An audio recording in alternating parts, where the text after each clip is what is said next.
Assalamualaikum warahmatullahi wabarakatuh. Kami dari kelompok 8 akan mempraktekkan tentang pemeriksaan fisik pada bayi. Di sini kami beranggotakan 5 orang. Perkenalkan, nama saya Eva. Nama saya Arnisa Natunyar Sinaga. Nama saya Suji Jessica. Nama saya Elena Saskia Putri. Nama saya Rasti Anggraini. Baiklah, silakan menyaksikan. Medik. Menyiapkan alat: meja periksa, lampu sorot, pen light, kapas, stetoskop, jam tangan, timbangan bayi, bak instrumen yang berisikan handscoon bersih 1 pasang, handscoon 1 pasang, meteran, selimut bayi, kom tertutup yang berisikan kapas DTT, termometer anal, 3 kom berisi kalori. Mencuci tangan. Yang pertama, sing-singkan lengan baju, lepaskan semua aksesoris, hidupkan keran, ambil sabun, gosok telapak tangan sebanyak 5 kali, gosok punggung tangan sebanyak 5 kali, begitupun sebaliknya,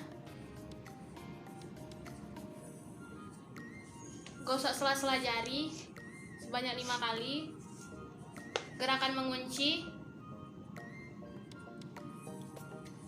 gosok ibu jari sebanyak 5 kali,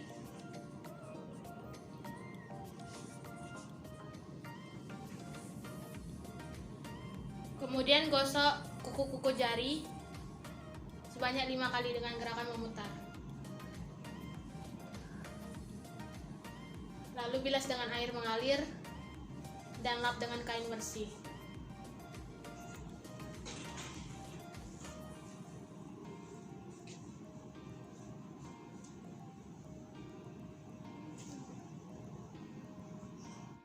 Setelah tahap preinteraksi atau tahap menyiapkan alat dan bahan selesai, selanjutnya ada tahap orientasi.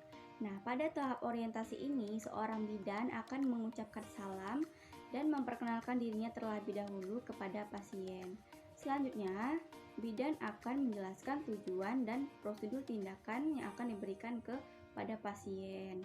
Nah, kemudian bidan akan bertanya kepada pasien apakah ada yang kurang dimengerti atau apakah ada yang ingin ditanyakan mengenai tujuan atau prosedur tindakan yang sudah dijelaskan kepada pasien. Nah, misalnya seperti ini. Selamat pagi Ibu, perkenalkan nama saya Bidan Eva. Saya yang bertugas dari pagi sampai sore hari, Bu. Di sini saya akan melakukan tindakan memeriksa keadaan fisik pada bayi Ibu.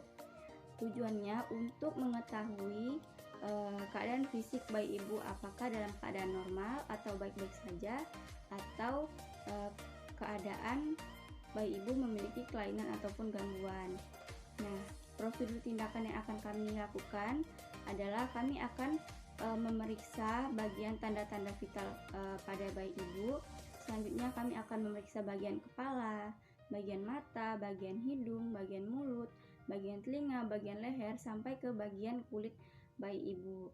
Nah, sampai di sini Ibu apakah ada yang mau ditanyakan? Nah, setelah tahap orientasi, kita akan masuk ke tahap kerja.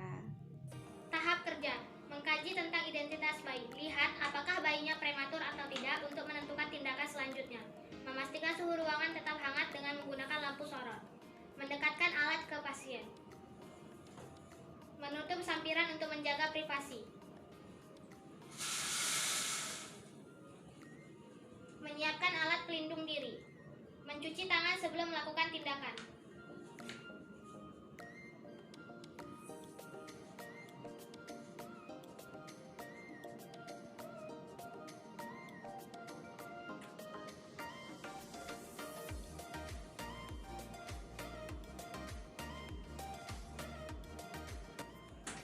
Menggunakan sarung tangan.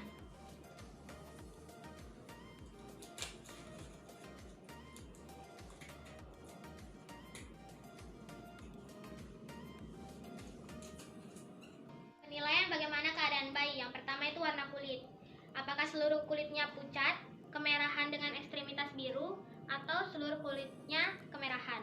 Yang kedua itu detak jantung. Apakah dia tidak memiliki detak jantung, lebih dari 100 kali per menit, atau kurang dari 100 kali per menit. Yang ketiga itu ada refleks.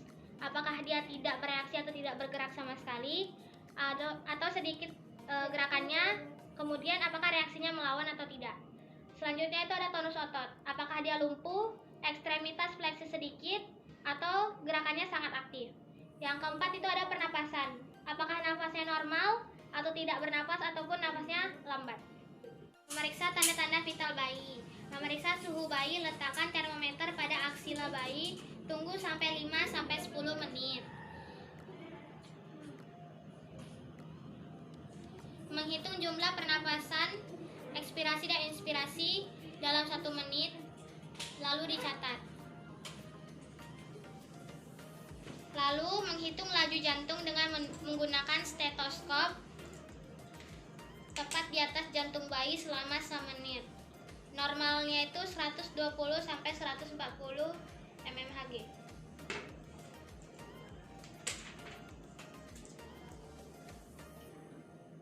Perhatikan air rasa pada skala berapa dan catat hasilnya. Lalu menimbang berat badan bayi.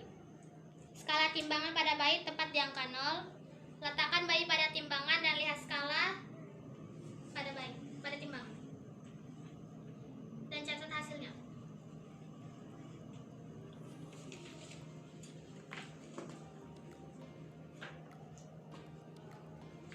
Lalu mengukur tinggi atau panjang badan bayi.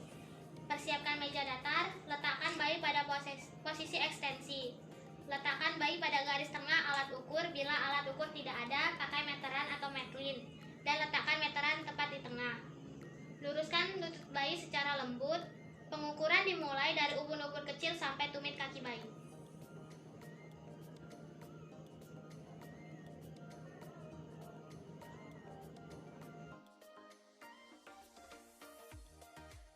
Lalu adanya benjolan dan daerah yang mencekung, apakah ada di kepala bayi. Lalu periksa adanya trauma kelahiran, misalnya caput succedanium. Lalu periksanya adanya kelainan kongenital, yaitu anencefali atau tidak memiliki tulang tengkorak. Lalu ukur lingkar kepala bayi dengan melingkarkan pita pengukur mulai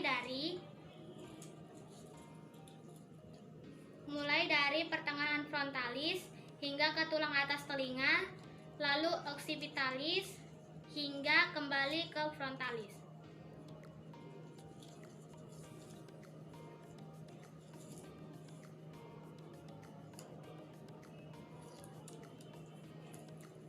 Selanjutnya, periksa keadaan wajah bayi. Wajah harus tampak simetris. Terkadang wajah bayi yang tampak asimetris ini dikarenakan posisi bayi di intrauteri. Perhatikan apakah ada kelainan wajah khas seperti sindrom Down. Apakah juga ada kelainan wajah seperti trauma lahir, seperti laserali atau fasialis. Kemudian periksa keadaan mata bayi. Goyangkan kepala bayi secara perlahan supaya mata bayi terbuka. Lalu periksa jumlah, posisi, dan letak mata. Kemudian periksa adanya strabismus, yaitu kondisi mata yang belum sempurna atau bisa dikatakan juling. Lalu periksa adanya glaukoma kongenital atau lemah yang ada di mata. Lalu katarak kongenital akan mudah terlihat, yaitu pupil yang berwarna putih. Kemudian periksa adanya trauma seperti palpebra atau pendarahan konjungtiva. Selanjutnya periksa adanya sekret pada mata konjungtiva oleh kuman gonococcus. Lalu apabila ditemukan epicantum melebar, kemungkinan bayi mengalami sindrom Down. Periksa keadaan telinga bayi. Perhatikan apakah telinga bayi sejajar dengan ujung mata bayi. Lalu periksa dan pastikan jumlah, bentuk, dan posisi telinga. Pada bayi cukup bulan, tulang rawan sudah matang. Daun telinga harus berbentuk sempurna dengan lengkungan yang jelas di bagian atas. Perhatikan letak daun telinga. Perhatikan adanya kulit tambahan yang dapat berhubungan dengan abnormalitas ginjal. Periksa dan pastikan jumlah, bentuk, dan posisi telinga. Periksa keadaan mulut. Perhatikan mulut bayi, bibir harus berbentuk dan simetris. Ketidaksimetrisan bibir menunjukkan adanya palsi wajah. Lalu periksa apakah bibirnya sumbing, adanya gigi atau granula. Lalu periksa keutuhan langit-langit. Perhatikan adanya bercak putih pada perkusi atau palatum. Periksa lidah apakah membesar atau sering bergerak. Lalu refleks menghisap pada bayi. Yang dinilai dengan menekan pipi si bayi, maka bayi akan mengarahkan kepalanya ke arah jari Anda atau refleks menghisap. Selanjutnya itu ada periksa keadaan leher bayi. Leher bayi biasanya pendek dan harus diperiksa kesimetrisannya. Lalu periksa apakah ada trauma leher yang menyebabkan kerusakan pada plexus brachialis. Lakukan perabaan untuk mengidentifikasi adanya pembengkakan. Periksa pembesaran kelenjar tiroid dan vena jugularis. Lalu periksa apakah ada lipatan kulit yang berlebihan di bagian belakang leher. Kemudian periksa keadaan dada bayi. Periksa kesimetrisan gerakan dada saat bernafas.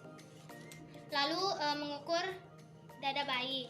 Ukuran dada dengan mengukur dengan pita cm atau Matlin dengan ukuran normal lebih besar 1 sampai 2 cm dari ukuran kepala bayi.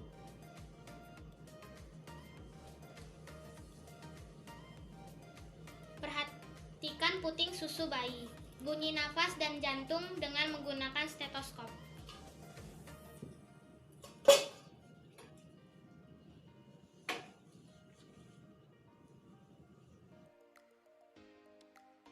Raba seluruh bahu untuk memastikan keutuhannya, terutama pada bayi baru lahir, dengan presentasi bokong atau distosia bahu.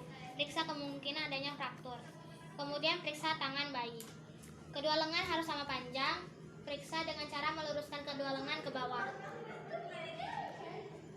Kedua lengan harus bebas bergerak. Jika gerakan kurang, kemungkinan adanya kerusakan fraktur. Periksa jumlah jari. Perhatikan apakah ada polidaktili atau sidaktili, jumlah jari berlebih atau jarinya kurang. Lalu telapak tangan harus dapat terbuka. Periksa adanya paronesia pada kuku yang dapat menyebabkan terinfeksi atau terjabut. Kemudian kaji refleks grasp pada bayi atau refleks menggenggam. Kemudian periksa keadaan sistem saraf bayi. Lakukan rangsangan dengan suara keras, yaitu pemeriksa bertepuk tangan atau refleks moro. Pastikan apakah bayi terkejut atau tidak. Lalu periksa keadaan abdomen bayi. Bentuknya cekung atau datar. Jika perut sangat cekung, kemudian terdapat hernia diafragmatika. Lihat perut bayi apakah normal dan rasakan pada saat bayi menangis perutnya lembek atau keras. Periksa juga apakah ada benjolan di sekitar tali pusat pada saat bayi menangis. Lalu periksa keadaan tali pusat. Abdomen yang membuncit kemungkinan karena hepatosplenomegali atau tumor lainnya. Jika perut kembung, kemungkinan adanya enterokolitis vesikalis atau lain-lain. Periksa keadaan genitalia dan anus bayi. Pada laki-laki, panjang penis 3-4 cm dengan lebar 1-1,3 cm. Periksa posisi lubang uretra. Prepusium tidak boleh ditarik karena akan menyebabkan fimosis. Lalu periksa apakah ada hipospadia atau epispadia, lubang kencing yang abnormal. Skrotum harus dipalpasi atau disentuh untuk memastikan jumlah testis ada 2. Lalu pada bayi perempuan cukup bulan, labia mayora akan menutupi labia minora. Lubang uretra terpisah dengan lubang vagina. Terkadang tampak adanya sekret yang berdarah dari vagina.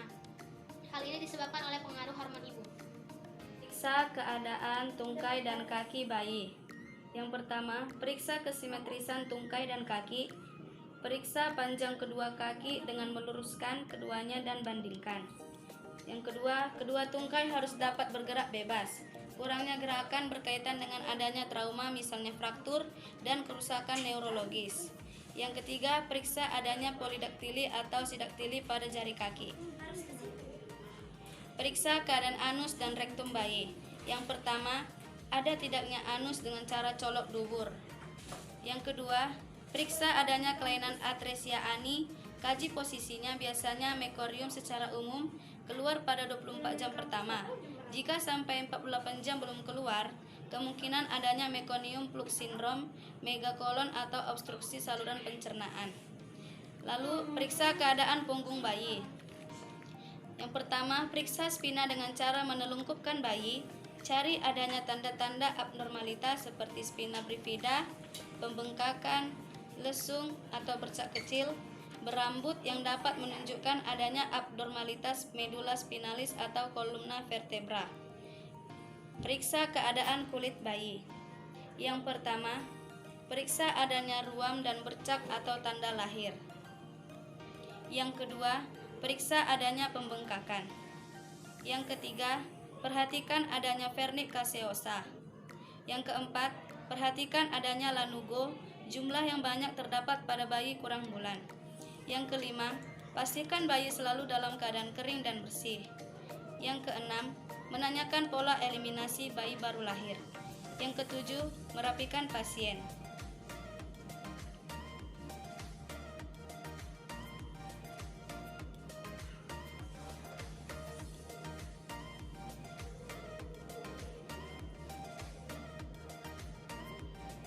Yang kedelapan, merapikan alat dan bahan.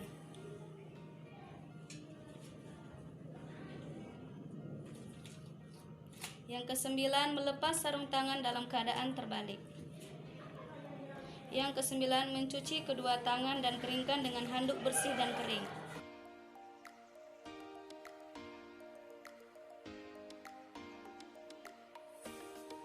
Yang kesepuluh, menjelaskan hasil tindakan kepada keluarga pasien. Jadi Bu, ini bayinya sehat-sehat saja keadaannya. Saya sudah kaji, jadi bayinya sehat dan tidak ada masalah apapun. Yang kesepuluh, melakukan pendokumentasian. Tahap terminasi. Yang pertama, merapikan pasien dan alat-alat yang sudah digunakan dan mengembalikan ke tempatnya. Yang kedua, mengevaluasi reaksi klien. Jadi bagaimana Bu? Apakah perasaan Ibu bayinya sudah sehat dan tidak mengalami masalah apapun Bu? Yang ketiga, membuat kontrak selanjutnya. Jadi minggu depan kalau bayinya masih sehat, Ibu nggak usah datang lagi. Tapi kalau bayinya mengalami masalah, entah sakit atau masalah apapun, Ibu bisa datang kembali kepada saya. Yang keempat, mencuci tangan.